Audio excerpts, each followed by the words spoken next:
여러분 안녕하십니까? 3월 18일 JCN 모닝뉴스입니다. 울산시장 선거에 대한 관심이 달아오르고 있습니다. 지역 여야 모두 공천 경쟁이 불가피해 보이는데요. 세대 교체와 관록 등의 최대 쟁점이 될 전망입니다. 김영환 기자가 보도합니다. 대권을 잡은 국민의힘에서 울산시장 후보군들의 잇단 출마 선언이 이어지면서 공천 경쟁에 상당한 관심이 모아지고 있습니다. 이준석 당대표가 공정한 룰이 원칙이라고 강조한 가운데 조만간 중앙당 공천관리위원회가 구성될 예정입니다. 국민의힘 후보군에서는 세대교체와 관록이 최대 쟁점이 될 것으로 보입니다. 당내에서 세대교체군으로 분류되는 인물은 공식 출마 선언을 한 서범수 국회의원과 허은욱 전 행정부시장, 그리고 출마를 고심 중인 박성민 국회의원입니다. 서범수 의원은 당대표 비서실장을, 박성민 의원은 조직부총장을 역임하며 중앙무대에서 활약했고, 허은욱 전 부시장은 오랜 기간 울산시의 행정 경험이 강점입니다. 정가윤, 박맹우, 박대동 전 국회의원과 이채익 현 국회의원, 김두겸 전 남구청장은 당내에서 관록 인물로 분류되고 있습니다. 정가윤 전 국회부의장은 5선 국회의원을, 박맹우 전 의원은 3선 울산시장 이후 2선 국회 경험, 박대동 전 의원은 19대 국회의원 경험, 이채익 의원은 3선 국회의원, 김두겸 전 남구청장은 2선 남구청장을 지내며 행정 경험을 쌓아왔습니다. 관록의 후보들은 세대교체와 혁신이라는 시대 요구에 대한 돌파구 마련이 최대 관건이 될 전망입니다. 현역 국회의원들은 국회가 여소야대인 상황에서 의석수 상실을 최소화해야 하는 상황이 부담으로 작용할 전망입니다. 더불어민주당은 송철호 시장의 재선 도전이 유력한 가운데 장윤호 시의원이 도전장을 내밀었고 김영문 동서발전 사장의 이름도 오르내리고 있습니다. 민주당 역시 경험과 관록의 현역 시장에 대항해서 새로운 인물 간 공천 경쟁이 불가피할 전망입니다. 한편 여전히 진행 중인 청와대 선거 개입 의혹 사건 재판이 당내 공천 과정에서 어떤 변수로 작용할지에도 관심이 모아지고 있습니다. JCN 뉴스 김용환입니다. 울산시장 선거 출마 후보군들의 공약 발표가 이어지고 있습니다.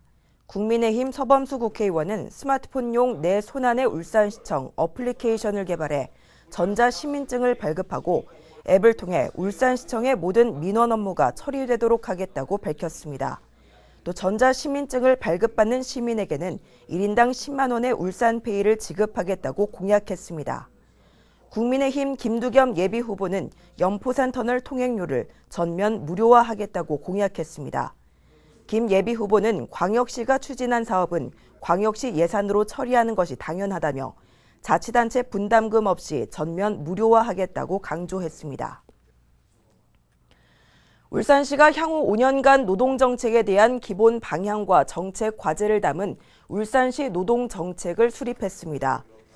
4대 분야 38개 세부 과제를 담은 울산시 노동정책은 1,843억 원이 투입됩니다. 울산시는 노동자 기본권과 권익 보호를 위해 노동인권 전문 서비스 지원과 취약 노동자 유급병가 지원 등을 추진하고 안전한 일터를 위해 노동안전보건 우수기업 인증과 의료서비스 지원 강화 정책을 진행하기로 했습니다. 또 임금 격차 해소와 경력 보유 여성의 취업 촉진, 퇴직자 지원 확대 정책도 적극 추진할 방침입니다. 중구청에 이어 남구청도 국토교통부에 부동산 조정 대상 지역 지정 해제를 요청했습니다. 남구청은 남구가 2020년 12월 부동산 조정 대상 지역으로 지정됐지만 최근 주택 매매 가격 상승세가 둔화되고 매매 가격 변동 표기 하향 안정되고 있다고 밝혔습니다.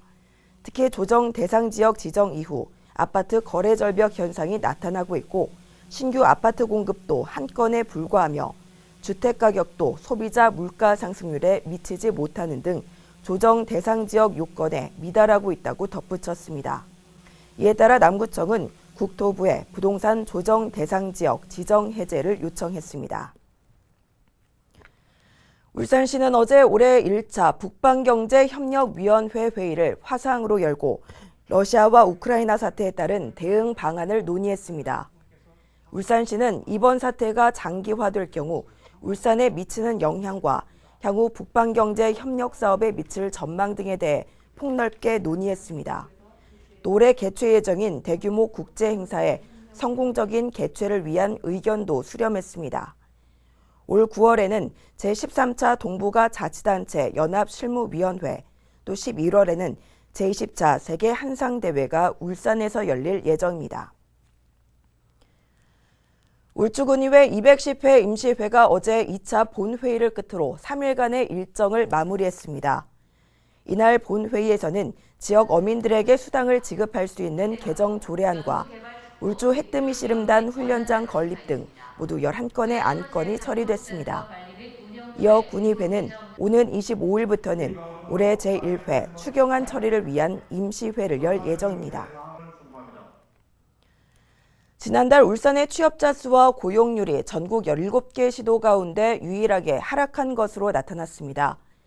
통계청의 2월 고용 동향에 따르면 울산의 지난달 취업자 수는 54만 7천 명으로 1년 전보다 4천 명 감소했습니다.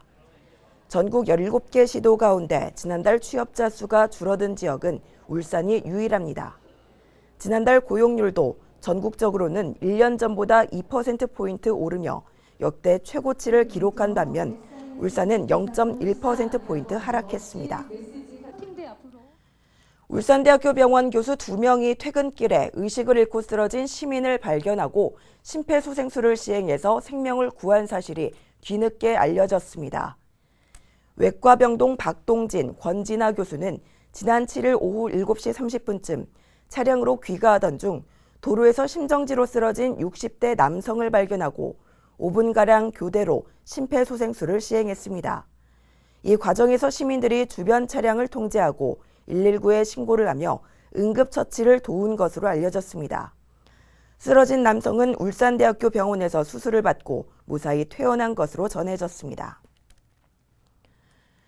지난 2020년 10월 큰 불이 났던 남구 산환 아르누보. 이 때문에 전 세대가 아직까지 원치 않는 외부 생활을 하고 있는데요. 화재 발생 17개월이 지난 다음 달 중순부터는 입주가 시작된다고 합니다. 주민들은 모든 공사가 무사히 완료되기만을 바라고 있습니다. 보도에 박정필 기자입니다. 남구 산환 아르누보 아파트 화재가 발생한 건 지난 2020년 10월. 3층에서 시작된 것으로 추정되는 화재는 건물 외벽을 타고 삽시간에 아파트 일부를 집어삼켰습니다.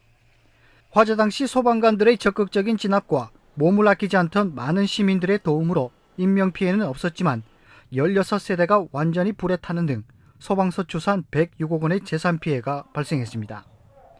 이후 안전점검을 거쳐 지난해 6월부터 보수 보강 공사에 들어갔고 현재 아파트 전체 구조물 대수선은 완료된 상태입니다.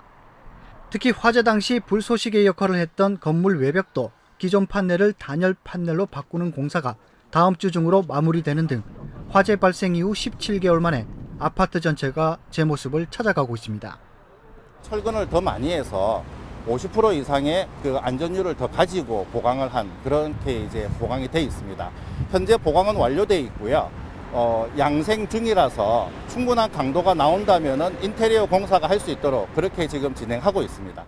빠르면 다음 달 중순부터 일부 저층 세대부터 입주가 가능하다는 소식에 주민들은 반갑기만 합니다.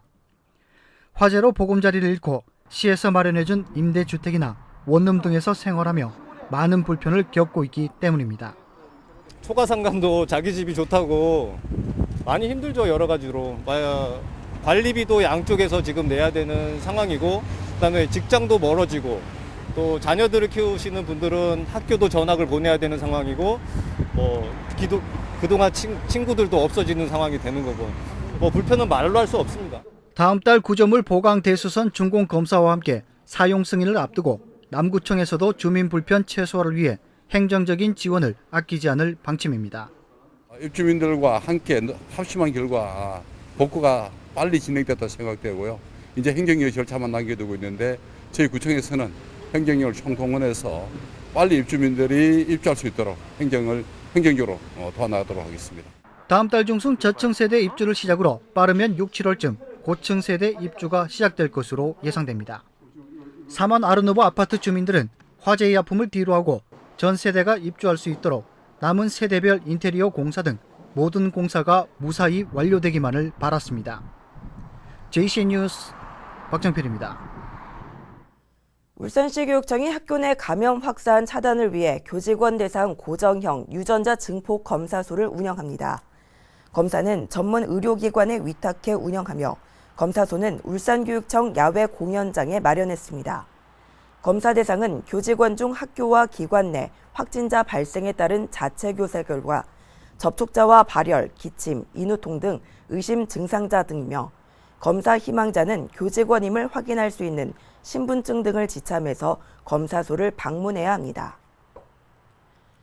울산 콘텐츠 기업 지원센터가 어제 중구 종가로 울산 비즈파크에서 개소식을 갖고 본격적인 운영에 들어갔습니다.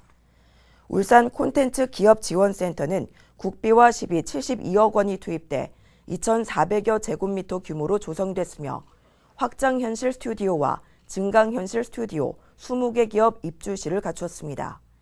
울산정보산업진흥원 주관으로 운영되는 울산 콘텐츠 기업 지원센터는 콘텐츠 관련 지역 기업들에게 입주 공간을 제공하고 집중 육성을 위한 다양한 프로그램을 지원하게 됩니다.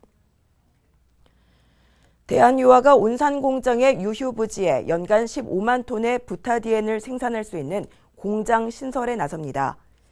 울산시와 대한유화는 어제 울산시청에서 부타디엔 생산시설 신설을 위한 투자 양해각서를 체결했습니다. 이에 따라 대한유화는 1,405억 원을 투자해 온산공장 유휴 부지에 합성수지 ABS의 원료인 부타디엔을 생산하는 공장을 2023년까지 완공할 계획입니다. 대한유화는 지난해에도 1,600억 원을 투자해 나프타 분해시설 생산설비 증설 사업을 추진 중에 있습니다. 현대자동차 노사가 지역사회 발전과 취약계층을 위한 지역 밀착형 사회공헌 사업을 이어가고 있습니다. 현대자동차 노사는 어제 사회공헌기금 8,500만 원을 울산 사회복지 공동모금회를 통해 울산 북구 자원봉사센터로 지정 기탁했습니다. 현대차 노사는 2018년부터 지역 내 복지 사각지대를 발굴해서 소외계층을 맞춤 지원하는 지역 밀착형 사회공헌 사업을 해오고 있습니다. 주식회사 신영 임직원들로 구성된 신영 나눔회가 취약계층 학생들에게 지정 장학금을 전달했습니다. 어제 신영 울산 공장에서 열린 장학금 전달식에는 신영 울산 공장장 차재길 상무와 김태훈 신영 나눔회 회장, 구정화 중구 종합사회복지관 관장 등이 참석한 가운데 중구 종합사회복지관이 관리하는 취약계층 가구 2곳에 학생 2명에게 지정장학금 180만 원을 전달했습니다. 신영 나눔회는 어려운 시기지만 학업에 전념하는 데 도움이 되길 바란다며 경제적 문제로 학업을 포기하는 청소년들이 생기지 않도록 지원하겠다고 밝혔습니다. 한국관광공사가 성장 잠재력이 높은 관광지를 발굴해서 육성하는 강소형 잠재 관광지에 울산에서는 유일하게 영남알프스 복합 웰컴센터가 선정됐습니다. 이에 울주군은 어제 한국관광공사 부산 울산지사와 강소형 잠재 관광지 발굴과 육성을 위한 업무 협약을 체결했습니다. 이번 협약으로 한국관광공사는 연간 10만 명이 방문하는 복합 웰컴센터의 환경과 관광 빅데이터 분석을 통한 컨설팅 지원은 물론 인근 관광지와 연계한 홍보 마케팅과 여행 상품을 개발할 계획입니다. 남구청이 악취 저감 종합대책을 마련했습니다. 이번 종합대책은 석유화학과 정유 등 악취 배출 사업장이 밀집된 국가산업단지의 악취 발생 사전 예방과 신속 대응을 통해 악취 민원을 최소화하는 데 중점을 뒀습니다. 이에 따라 174개 악취 배출 사업장 가운데 민원 빈발 사업장 31곳에 대해 특별 점검과 악취 순찰을 강화하고 관련법 위반 시 사법처분과 행정처분을 진행한다는 방침입니다. 한편 남구청은 지난해 악취 배출 사업장 168곳 가운데 16건의 위반 사항을 적발하고 개선 명령 처분을 내렸습니다. 320년이 넘는 역사와 전통을 자랑하는 울산 마두의 축제가 올해는 오는 9월 중국 원도심에서 펼쳐집니다. 마두의 축제 추진위원회는 지난 16일 올해 제1차 축제 추진위원회를 개최하고 코로나19 대유행이 이번 달 정점에 달한 뒤 점차 완화될 것으로 보고 올해 축제를 9월에 열기로 결정했습니다. 올해 마두의 축제는 한가위 때쯤 9월 16일부터 9월 18일까지 3일 동안 원도심 일원에서 열릴 예정입니다. JCN 모닝뉴스를 마칩니다. 함께해 주신 여러분 고맙습니다.